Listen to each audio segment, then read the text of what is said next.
And today we have Dr. Chase Anderson as a guest on the podcast Leadership in Medicine. Dr. Chase Anderson is going to talk about LGBTQ community and his experiences as a physician in LGBTQ community. So, Dr. Chase, I will begin with introductions.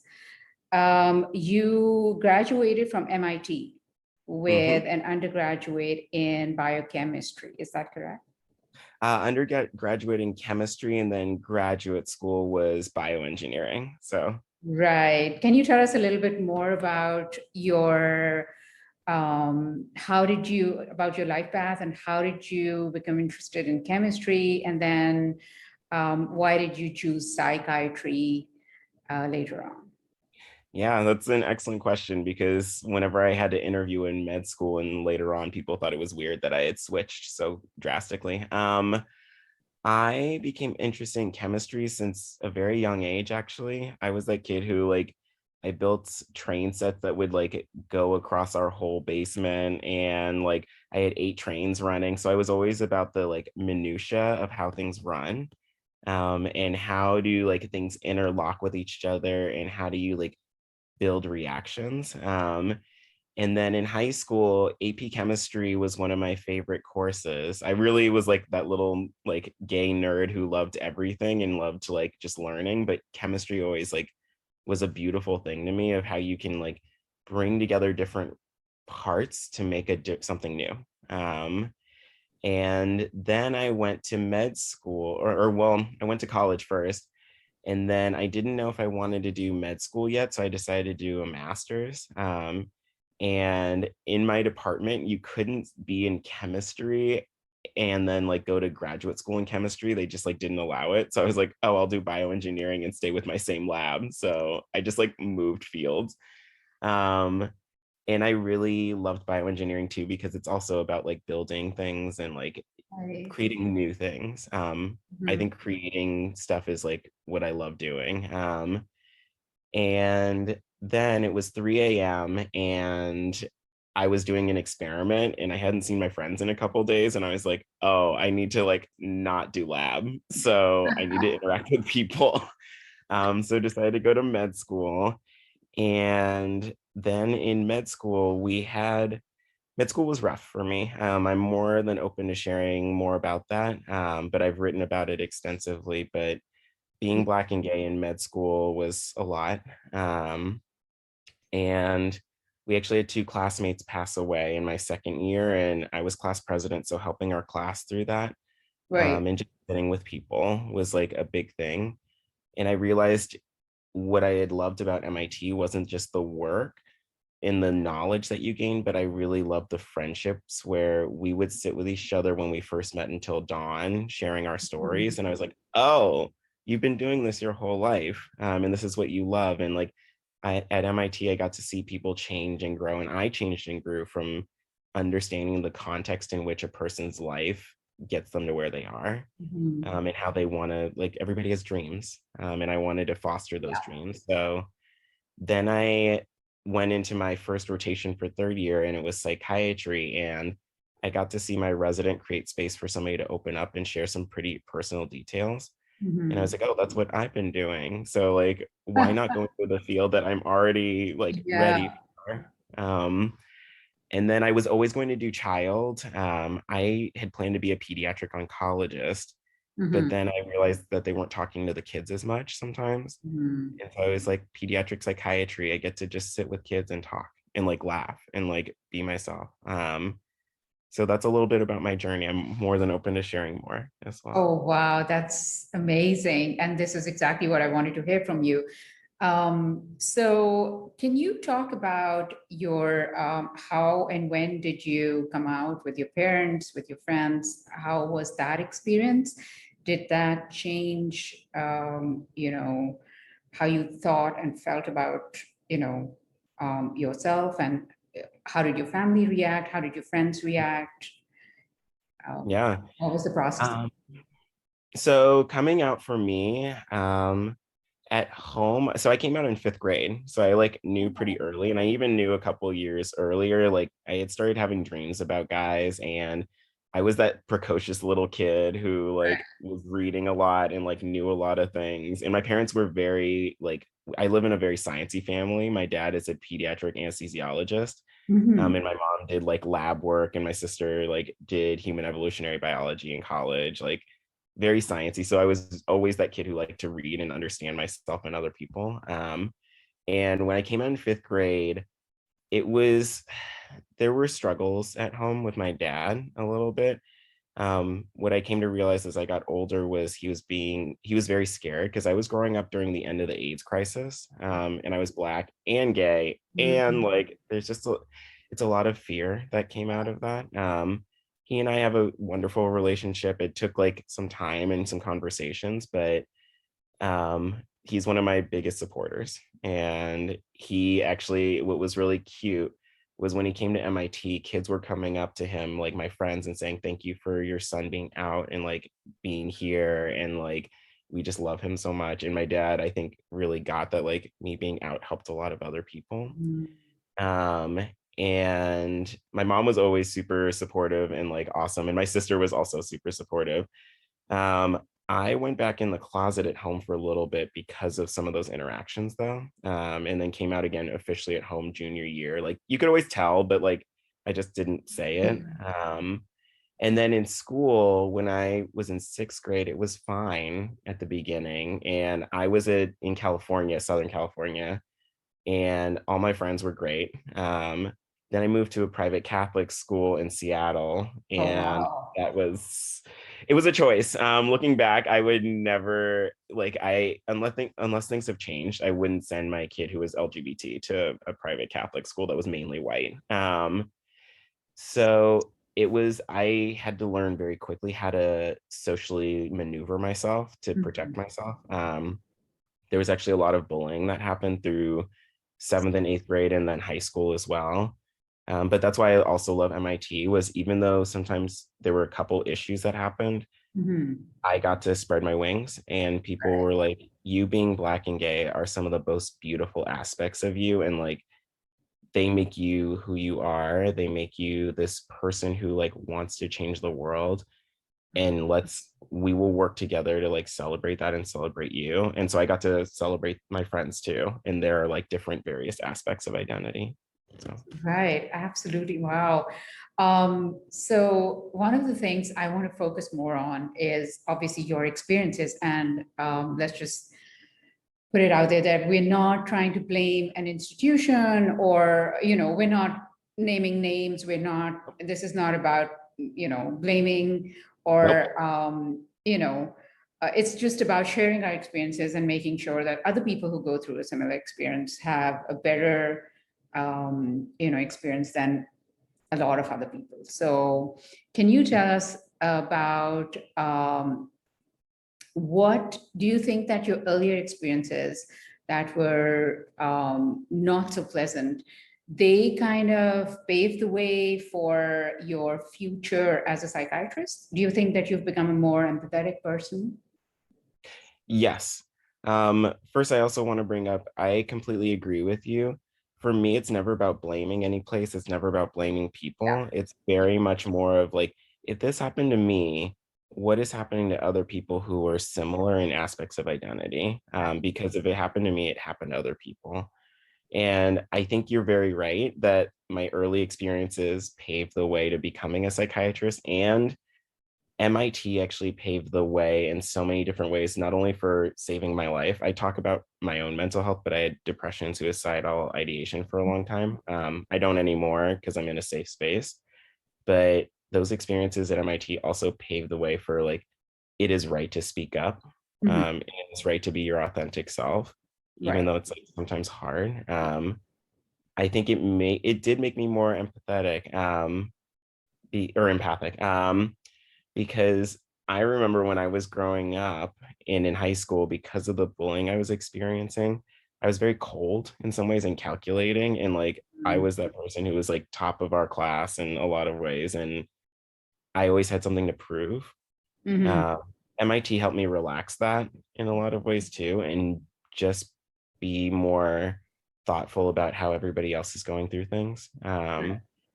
And also, why not bond with other people who are having a hard time instead of trying to just do things on my own?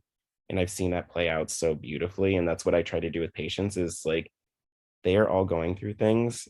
Like Mhm. they just need a safe space. They need somebody who will listen and sit with them and hold their hand as they go through like pretty dark moments. Yeah. So I think my whole life path has led to like being an authentic, like openly gay physician who also speaks about like racism and homophobia Mhm. and wants to just sit with people and be like, you're not alone. Right. A lot of times we just need someone to validate, what we are going through. That's it. Yeah. Yep. Okay. Validation is beautiful. Yes. Absolutely. Absolutely. So you spoke about, having suicidal thoughts and bullying. And can you tell us a little bit more about that? Like, what led to that? How did you feel? And especially, what resources were available or not available that you feel can help other Mhm. people who are going through similar experience?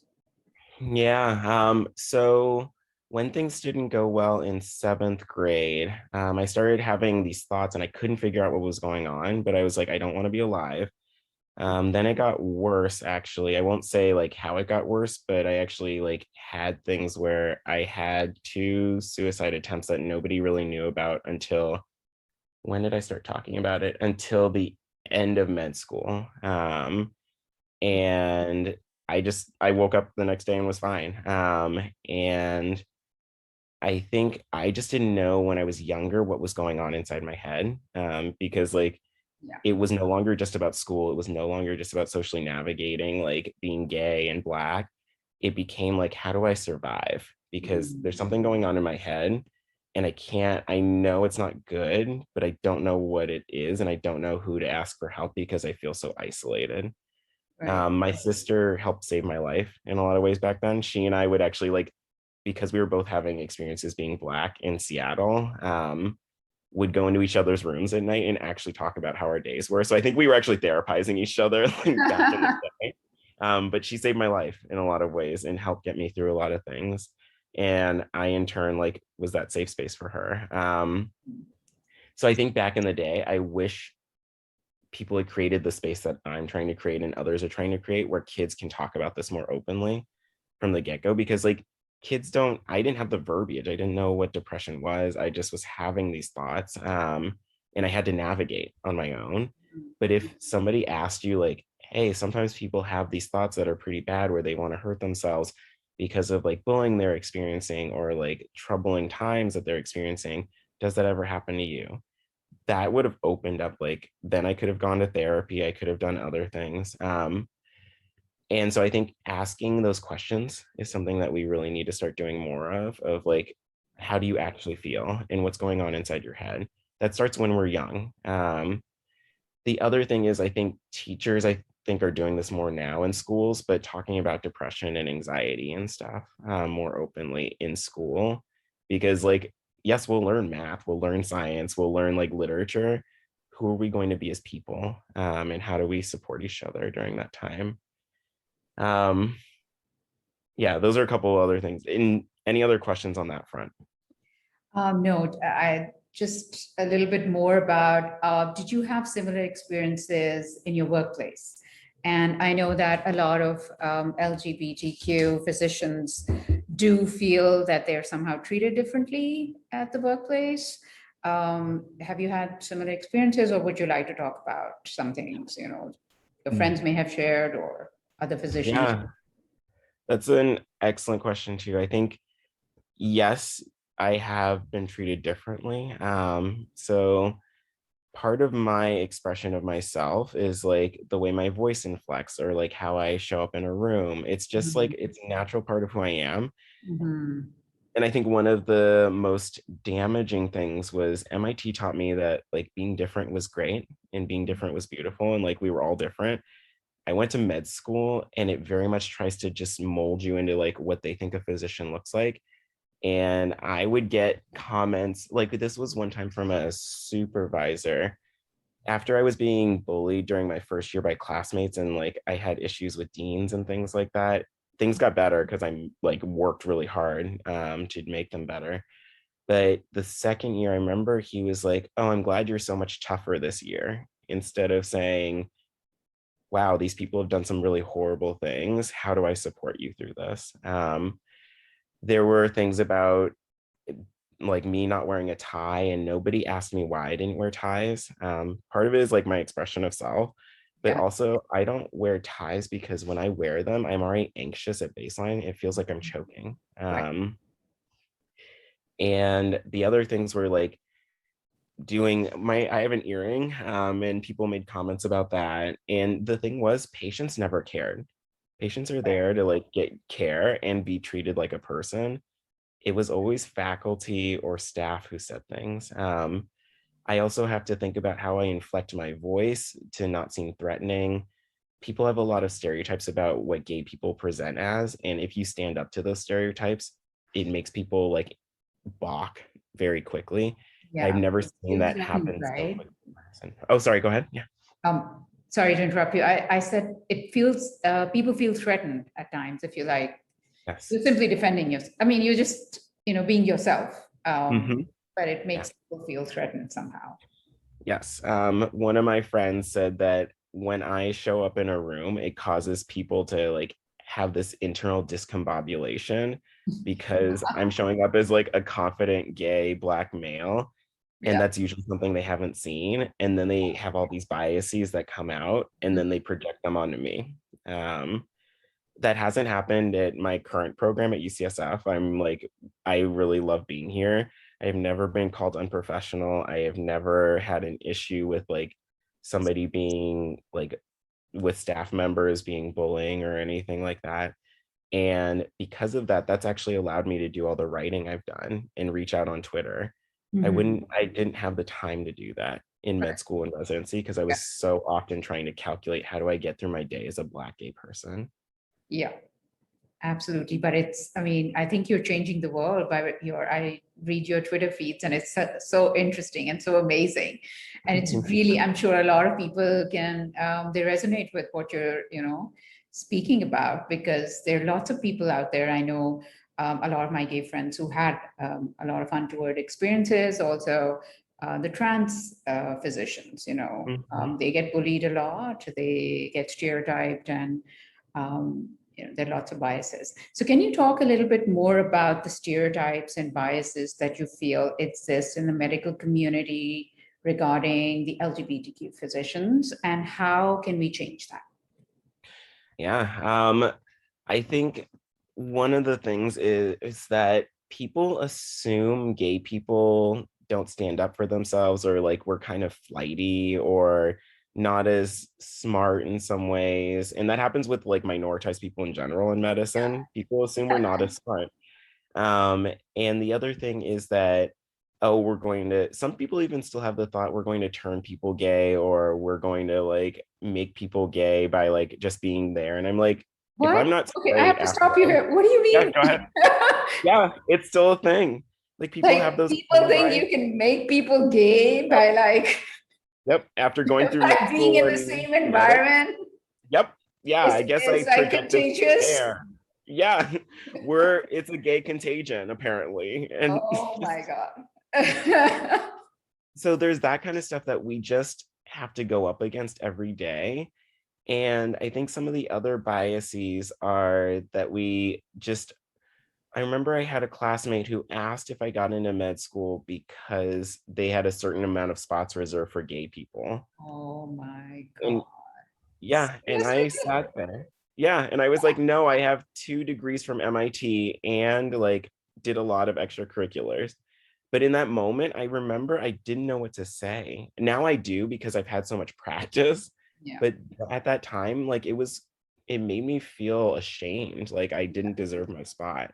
Yeah. Um, and so that's the things people have to contend with every day. There's Yeah. also like how you present yourself, and I've had people say in psychiatry, especially, we need this was during residency, people said, oh, we need you to be a blank slate, or like when you enter the room it should be about like just the patient, it's not about you.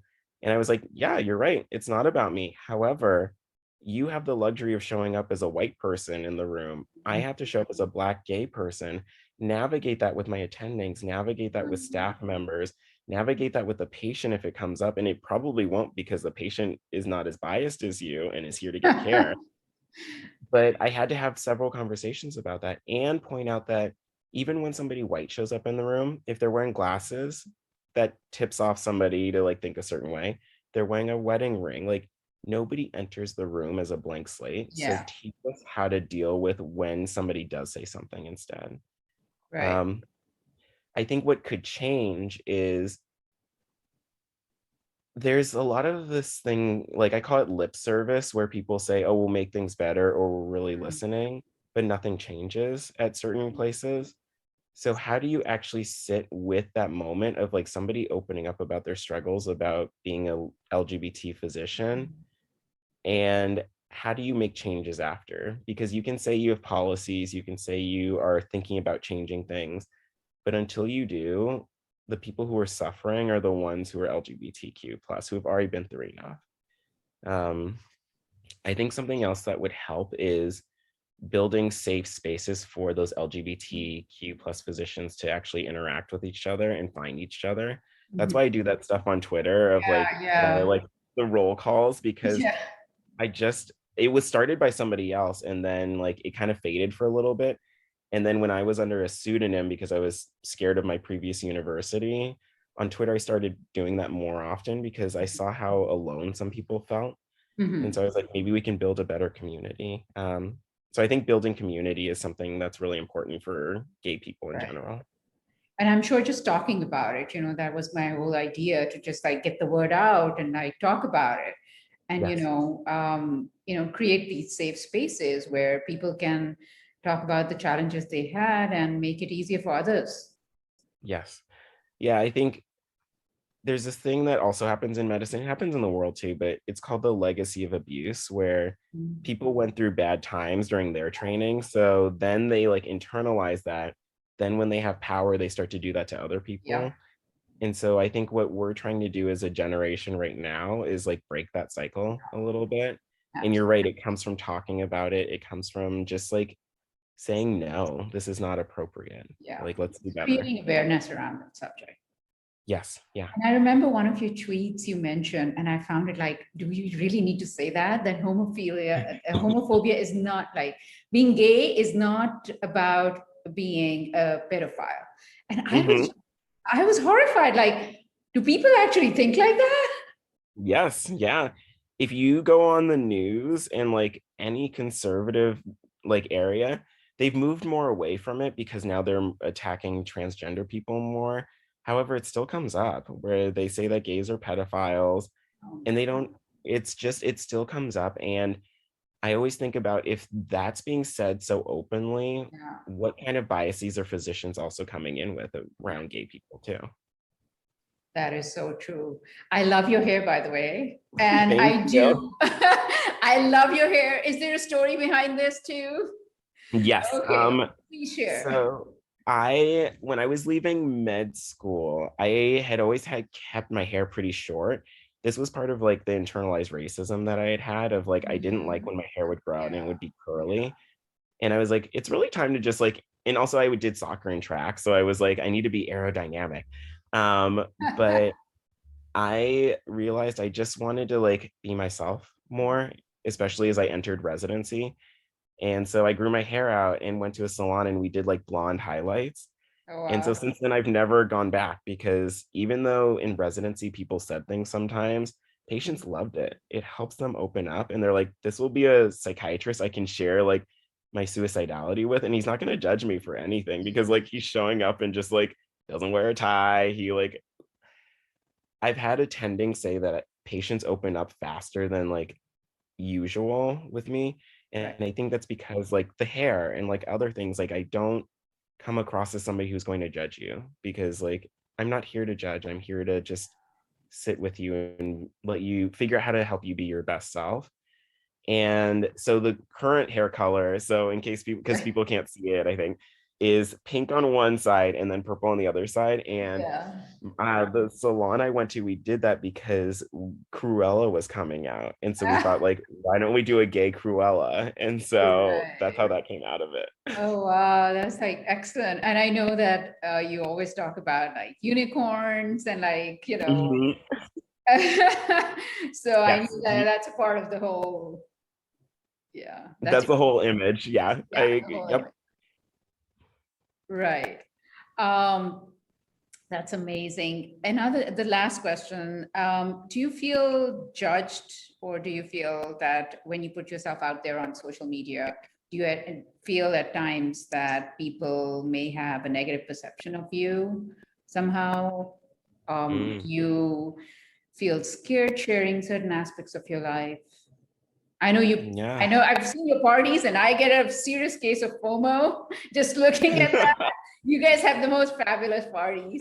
But other than that, do you feel judged at times? And do you feel scared? um, I do feel scared still. That's actually a question most people don't ask me, so I appreciate you asking that. I so when I write these articles and stuff, it's putting a lot of myself out there, Yeah. and most 99.9% of it is great.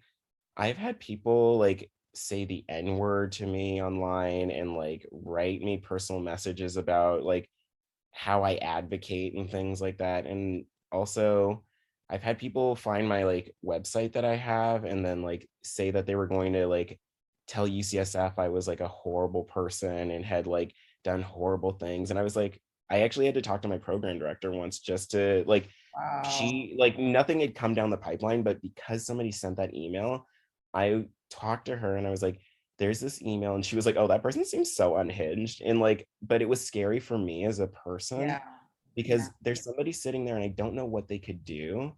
Yeah. um like, I could they see me on the street, because people have recognized me on the street because of the hair and Yeah. like actually stopped me and said hello, and like they've all been great, Yeah. but it could be somebody who isn't.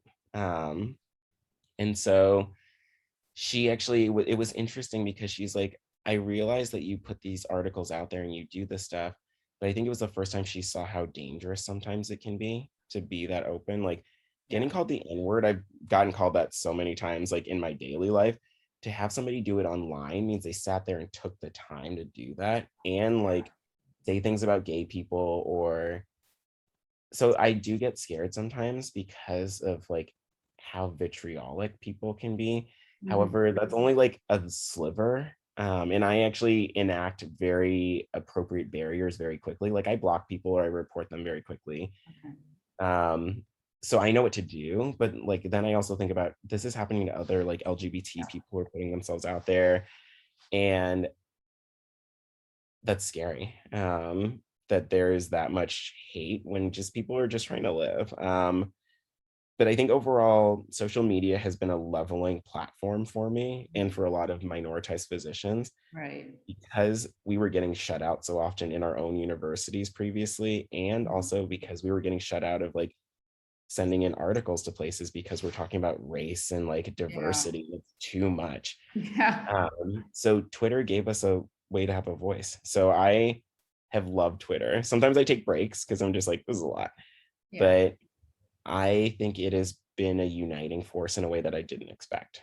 Right. So So you're enjoying it. I love it. I think it's a lot of fun. And like, if it's not fun and I realize I'm getting like anxious about like going on Twitter or what could be happening on Twitter, then I'm just like, maybe you need a little break for a Right. minute, right? Okay, personal question. Do you get asked out a lot because of like, um, so yes. and how And are those experiences like? no, that's a like I love that we're going into this. I right now I am just hanging out with people, and hanging out is a loose term that I'm going to use for it. So you're Um, single. yes, I am single right now, and Okay. He's ineligible, single. yes, I am very single. I am just hanging out with people, and when I moved to SF, I realized that like because the environment was so safe, it was the first time I really just got to be by myself and not have to like fix a university or fix like different things or like deal with homophobia and racism every day. So I was like, take this time for yourself to just like explore like who you are sexually, who you are like when you relate to other people sexually, like explore just like being single. And so I'm open to dating if the right person comes along, but I also have to be careful that it doesn't end up being like I'm their psychiatrist. Yeah. And You're so not like, their mom and you're not their therapist. yep, yes, I am not either of those things. I am here to like, I'm here to be a whole person when I meet somebody who is also a whole person. Yes, Mhm. we will work through things, but also let's be whole people and then create something new. So like chemistry all over again. So yeah, single and exploring life. Right. And I'm sure you're going to find someone really fabulous because you are fabulous too. Thank you. And your voice is so soothing. It's really Oh, actually, I'm sure yeah, I was just about to comment on that, but you were talking. It's so soothing and it's so relaxing. I'm sure your patients enjoy it too. the kids are just like, they kind of, it's cute because when somebody's like a little bit ramped up, I just like use that voice and like it helps them settle because it's, Yeah. I try to be a grounded presence, even though I'm like energetic. There's a way to do it where it's like settles people around you. Yeah, no, definitely. Thank you so much, Trace, for taking time out. And thank you for sharing such personal details with me. And I'm sure it's going to go a long way in helping other people who are going through similar experiences or people from the LGBT community who feel they need a safe space to talk about their experiences. Thank you. And I know it's a Saturday, it's an early morning, and you took time out for this. So I'm really grateful for this.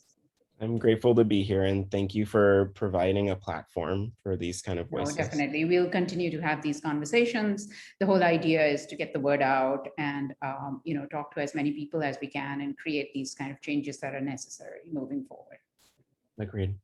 All right, great. Thank you. Take care. Yeah. Bye. Okay. Joy.